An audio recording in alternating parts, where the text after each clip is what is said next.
So Matt, you're in Portland this weekend. What the heck are you up to over there? Oh, just work. That's what I do. I fly around and I talk to people at work and I try to help them out and support them the best I can. So that's what I'm doing this week. What do you think of the And city? well, I haven't seen much. All I've seen is I float in the airplane, I landed. It actually looked really cool when I was flying in because they've got this massive river that comes in and lots of inlets coming into it. So, it is pretty neat if you consider how far inland Portland really is. It's a long ways for ships to be coming in, and it has to be deep enough to get them here. But it obviously is. It was pretty neat to see when I flew in. Oh, But other that's than that, I haven't seen much. okay. No vampires out there.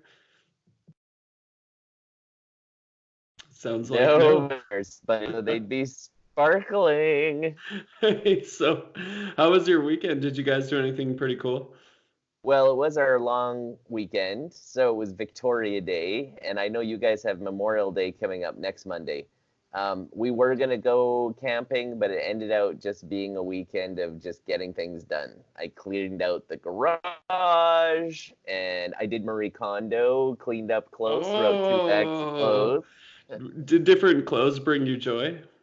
They spark joy. They spark joy. Yeah. And what I realized is I really haven't bought clothes in a long time, and When you not hit much your really. 30s and 40s, you just stop, right? Yeah, it's funny because I really don't put a priority on clothing, and I realized that really nothing I have sparks a lot of joy, but I still need to be clothed. So, What, you mean you'd rather pay off your mortgage than buy a new shirt? yeah, it's Yeah. true. Yeah. Yeah. Okay, cool. Well, this weekend for me was pretty cool. I got a pretty bad sunburn. For those of you on YouTube, you can probably see it. I'm lobster boy this weekend. Nice. I want to just touch it right now and like Ah! watch it go from white to red. So there I was at the beach, and I was under a tent and having a great time, and it was overcast. And then someone Yeah. said, "Let's run from one pier to the next." And next thing I know, I have blistering head, and won't do that again. Don't run from one pair to the next. It will give you blistering head. Okay, so I wanted to talk about something pretty cool. Have you heard of Tor before, Matt? I haven't. So Tor is pretty awesome. It's a really secure way to browse the internet. Now, in our past podcasts, we've talked a little bit about VPNs, and you use NordVPN. I do. So just to kind of catch users up on VPNs, do you want to give a really quick synopsis on what it is and why it's important to use it? Sure. So it basically creates a tunnel or one focal point for you to be able to reach out to the rest of the internet. And what that does is anybody snooping on you and trying to figure out your location or trying to access your computer or your phone in any way, the VPN basically stops them when you hit that one point. So it's a way of preventing people from getting on your computer or your phone, and it's also a way of staying anonymous when you surf. Yeah, so Tor goes one step further. So it blocks all trackers. So I don't know if you've ever looked up shoes before, or maybe like a nightstand table, and then you'll notice every time you're on Facebook, you keep getting these advertisements for shoes, right? Or a Yes. nightstand table. You're like, for sure they're watching me. So Tor is a browser. Usually it's forked from, Chrome or Firefox or something like that. But it really helps block those trackers. It also defends against surveillance. So it stops people from watching your connection and from knowing what websites you visit. And so that includes your host, so your cable company, and anybody else, supposedly the FBI or whoever would be watching you. And so all anyone can monitor is to see that you're using the Tor network. They can't tell what websites you're on. Tor is also pretty great because it helps you resist fingerprinting. So it tries to make all users look the same. So really, you can't differentiate one user from another. Are they watching Netflix? Are they on Facebook?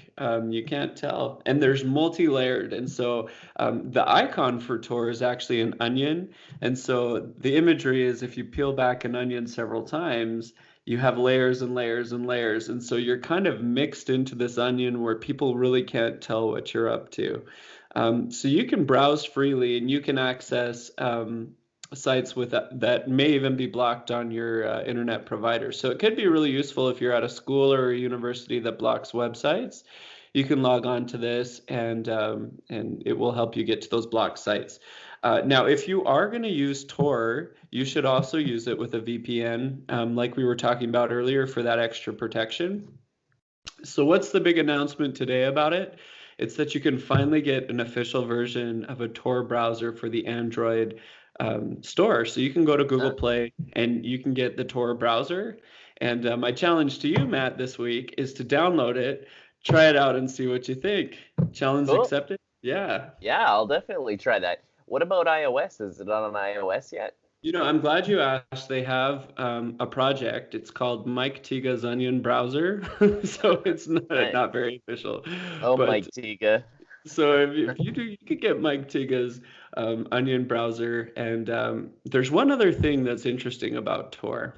If you've heard about the deep web before, Tor allows you to access it. So a lot of times the deep web has things like drugs or other sketchy things, but you can actually store your files and keep things safe on the deep web. And you're not able to access that with just regular Chrome or regular Safari or Internet Explorer, but Tor allows you to go to those deep websites. Yes. You want to sell some drugs? Go there. You want to get a hit on somebody? Use your Doesn't Tor. it always surprise you how cheap it is to get a hit on someone whenever you watch those shows? Yeah. On like Dateline or whatever, it's like they paid him $6,000. What? They paid him 20 and the Big Mac. In Yeah. a Big Mac. That's crazy. Okay, so that was my news. You said you had something about Huawei? Oh boy, yes, all kinds of stuff about Huawei. Last week, President Trump issued a blacklist order, specifically zeroing in on Huawei and their ties to the Chinese government. And so, with that order, he's basically saying that no American companies can be doing business with Huawei. And so this all sort of hit the street on Friday, and everybody was freaking out. Oh my goodness, what are we going to do? It's like instantly stop working with Huawei. And Google and Alphabet, actually, the parent company of Google, came out and said, all right, we are severing our ties right now. We're complying with this order, and we will no longer be working with Huawei. Now, there was an update that came out on Sunday, and there is a 90-day period, that kind of a grace period, that is being allowed. And so they are continuing. Google is continuing to work with Huawei during those 90 days. But this is really what it means. So first of all, they first said there will be no Play Store, and there will be no app supports. That means Gmail, Chrome, Doc, Sheets, all that Google suite would no longer work on any Huawei phones. Can you download it even though it doesn't come with it? You can download it now, and you should be able to sideload it. But whether or not it will be blocked is another question. So I'm not sure if the APK knows what kind of phone it's on, because if the APK, let's say I'm using a Chrome web browser, and if the APK in there can say whether you're on a Huawei P30 Pro, then it may block it. If it can't, then you should be able to sideload. But this is a big deal. I mean, the Huawei phones are on a tear. They're the #2 selling company of Android phones in the world. Actually, I think of phones, period, in the world, not just Android. So #1 is Samsung, and now Huawei is #2. They've Wow. surpassed Apple. So it's a big deal that the United States is saying we're not doing any more business with Huawei, and that includes Google. So that begs the question, how are you going to download apps if there's no Play Store? Does China have a special store for all of their Android phones? Well, that's interesting because they do. They do have a separate store, but it's still based on Android. And the majority of apps that people in China download, and people can correct me if I'm wrong, I believe it is found in this other store, but they're still Android APKs. And so as soon as this support gets cut off, it doesn't mean that your Huawei phone's going to stop working. It just means your Huawei phone's not going to be supported anymore. So that means security issues. You're not going to get that support. It means maybe something stops working and nobody's going to fix it. So that's a big deal. And they did on Sunday, they came out and they said, look, we've got this 90 days and it does sound like maybe the Play Store might still be available, but it just won't support anything. So the details are still a little bit sketchy. It was first, nope, hard stop, no more. Then it was 90 days. Now they're saying, well, maybe the Play Store will still be there. Huawei did come out and have a few official statements about this situation. And one said, the very first one they said on Friday, we've been ready for this. We've been expecting this to happen, and we're totally ready. And they've come out and said they have their own operating system that they're working on. But there's no way it's going to be ready. Like, I wonder if it's forked from Android or if it's just based from the ground up, or Linux, or how the heck. I have no idea. I think they can still use some basic kernels of Android. And what's interesting is there is a program, and I'm just looking to see what it's called here. It's AOSP, Android Open Source Project. Okay. So Android has basically, or Google's taken Android and said, this is open source. Whoever wants to use this source code, here you go. And so they have access to that ASOP. But right now, when the 90 days is over, they won't have access to that anymore, but they'll still have all the old information. So they probably, guaranteed, will not be supported in Android Pie or anything after that until this ban is lifted. Well, this is crazy because we know Samsung has Tizen phones, but they're not Yes. popular. I No, don't they're know terrible. one person that has a Tizen operating system. Everybody loves Android. It's like their little flip phones are Tizen, and same with their smartwatches. They're all Tizen, and that's one of the biggest companies in the world. Still hasn't been able to create an operating system where people say, you know what, it's just as good as Android. No, not coming close. So here's another interesting thing. So I would call this propaganda, but there was an article that was published in China by the government, and it basically says that the new operating system is going to be ready by the fall. It's going to be way better than Android. Wow. And any Android app can be recompiled and it will be 60% faster on this new operating system than on Android. So I'd like to be like, sure, go ahead. Yeah. I'd love to see something be 60% faster. Well, here's the thing about the free market. I don't know if I agree with this, because really, you should just let the market be, and to ban people from using Android is a little bit, it's a little bit sketchy of Google and President Trump banning the use here, because it stops competition, and we all know that competition creates better phones. So Some could argue it's creating competition because it's creating another operating system. Okay. Yeah. But I think it's actually, this is a huge blow to Huawei, huge blow, because Android is basically free minus the amount of resources they have to put into supporting it. But it's not something they have to build from the bottom up, which it sounds like they now need to do. So that is a huge cost savings. And now they're going to have to put that into their equipment and pass on the costs to their customers that they typically wouldn't have had to in the past. So it means increases in phone prices. It also means probably worse software. Yeah. Definitely worse software. How is it going to be supported? There's all kinds of big questions. And you know what, Dan? These phones are nice. Like, I don't know if you have seen I've the tried 30 them. Pro, but it's got a, 50 times zoom? Like, it's ridiculous. It's ridiculous. It's pretty cool. Okay, so I have a story about a Chinese programmer. So back at the University of Alberta, where I did my computer science undergrad, there was a ton of people from China that paid the extra high tuition for out-of-state tuition, and they all came from China, and they were so smart, Matt. It was insane. Like, they would be in the computer lab all the time. And I remember I was taking this operating systems class where we were like deep in the architecture, you know. It wasn't easy like object-oriented programming at all. It was pretty intense stuff. And I was battling with this one project night and day. And I got stuck, and there was this girl from China next to me that was working on the computer and the computer station over. And I just leaned over to her and I said, "Hey, like, you know, have you figured this thing out?" And she just looked at my code and just pointed and said, "Oh, you know, that's all you have to do is switch that." And she could read my code so quickly. It was Wow. insane. She just found in my nest of loops exactly what I was doing wrong. And she said, "Switch that." I Yeah. compiled it, and sure enough, it worked. And I just leaned back and said, "Man, these people are smart. Like they are sending their best over to North America." And you know, if that's how good they were, I can't imagine how good they are over there. Like I was really, really impressed.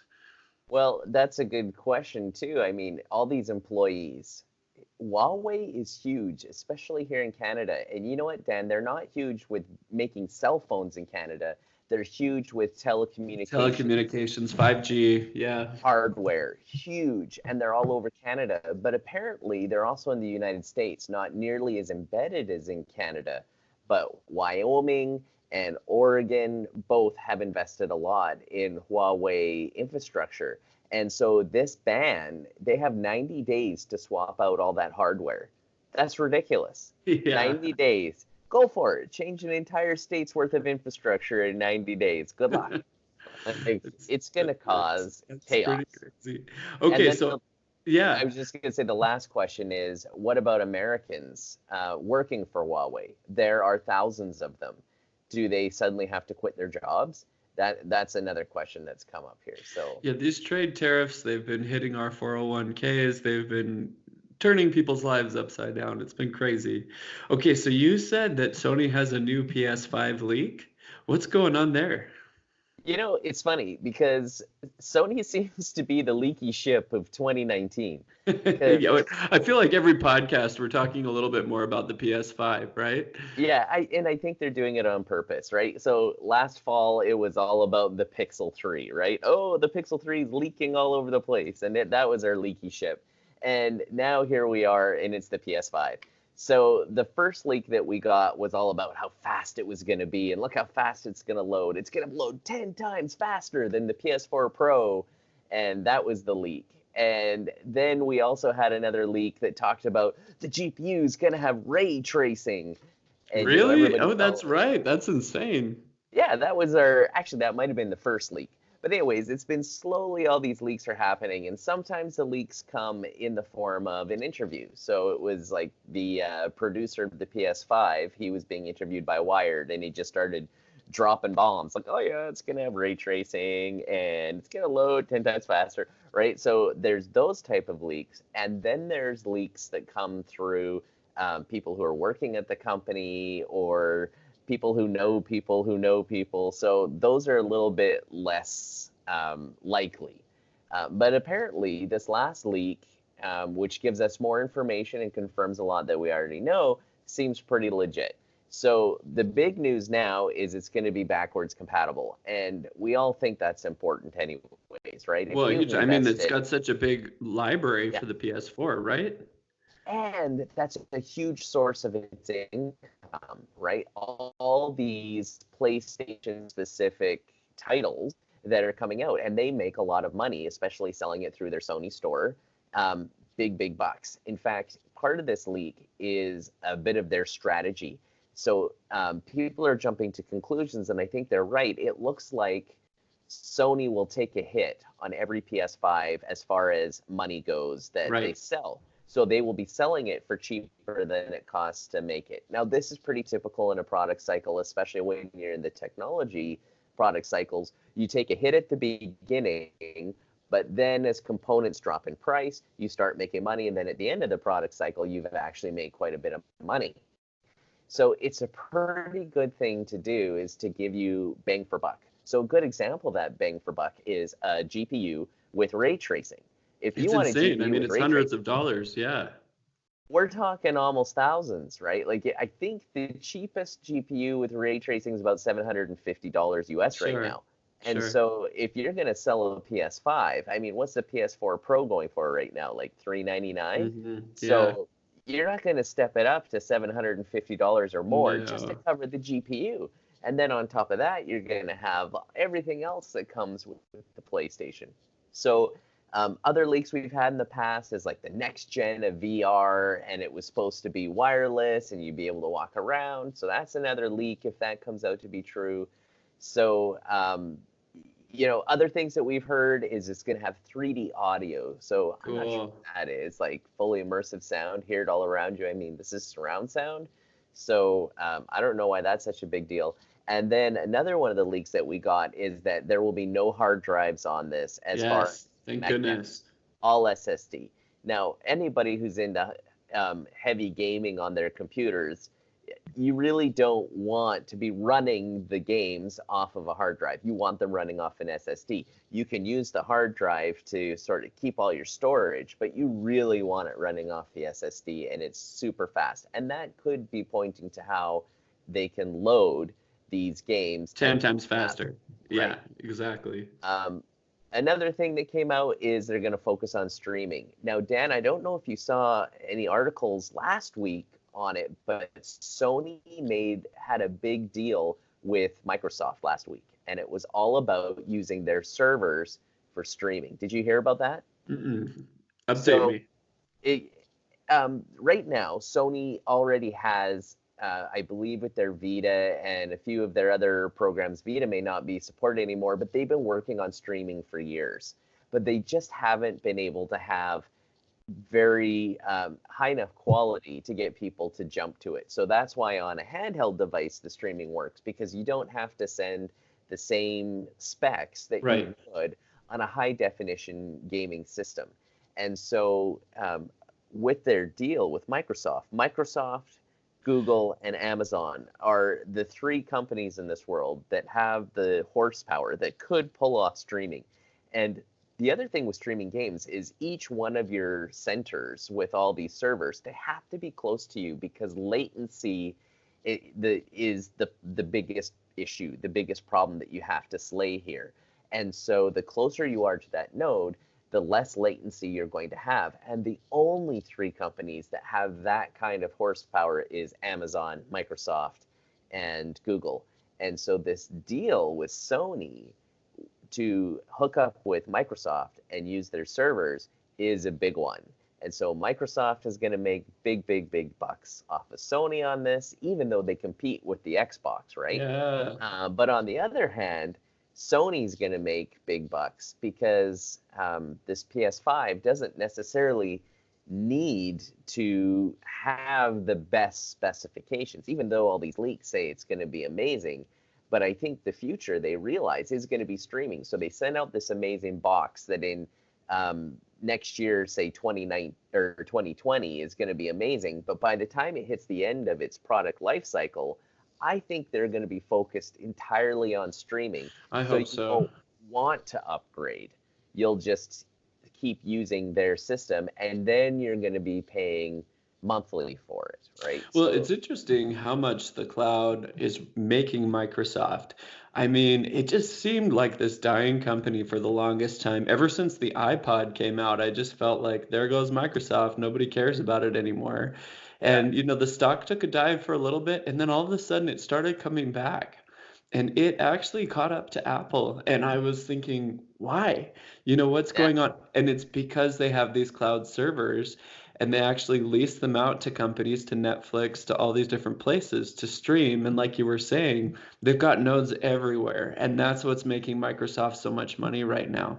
And I think if you're a big player in the game like Sony, I think it's smart to start your own cloud business. I mean, if they're so successful with Microsoft, maybe not only they're going to use those cloud servers to stream games, but maybe they'll lease them out to other companies and make a ton of money off of it. Yeah, well, I guess it's the same as any business. You got to know what you're good at, and if you can get it cheaper from somebody else than it would cost you to build it from the ground up, you might as well go there. And I think that's what Sony's doing.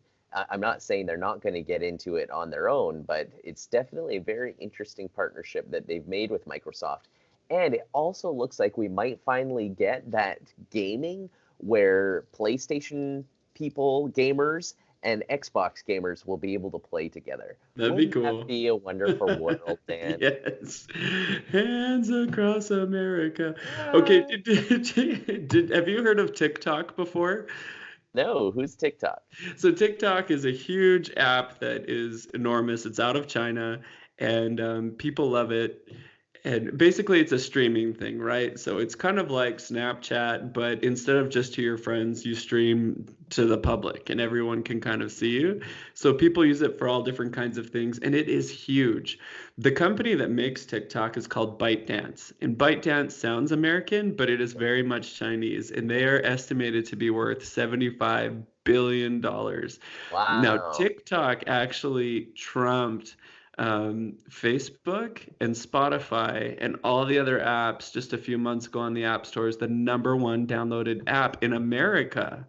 Ooh. And so people are really using it. And I mean, definitely the Chinese are using it, and now we're using it here a ton. So it's music streaming? No, you stream yourself, right? And Oh, so yeah, okay. but instead of just to your friends, like you know how you'd send a snap to your friends, you Yeah. can, just stream whatever you're doing. And anyway, I think we should try it out this week as a fun project. Yeah. Just see what we think of TikTok. And you're going to do the Tor browser, right? Because you've I'll got do an Android phone. I'll do the Tor browser and TikTok. This will be the experimental week. And next week we'll come back and tell you what we think. And here's the thing. So they have $75 billion in their war chest. Now Ooh. they want to enter the music streaming business. So they're going to start rivaling Spotify and Apple Music. And I hope they're going to bring a cheaper streaming solution to all of us. But it's Chinese. Isn't that fascinating? Oh, we can have C-pop, Chinese Yes. pop music that's gonna Why be does all that over. sound dirty? I don't know, but I've listened to K-pop and J-pop. Why not C-pop? Why not C-pop? All right. So we'll come back next week and tell you what we think about TikTok and the Tor browser. And C-pop, if we can find it. I'm gonna listen to some C-pop tonight. All right, Matt. Well, it's been good catching up with you. If you guys have anything you want to bring up on our podcast, you can send us a tweet at Tech Time Show PC. Also follow us on Instagram. We do some pretty cool stuff, and we'd love to hear from you. We love getting your comments on YouTube as well. And leave us a review on iTunes, wherever you get your podcasts. We'd love to hear from you. We may even read them out online. Yeah, and hit that like button on YouTube. Share this with your friends. Talk Talk to you at you next next week. week.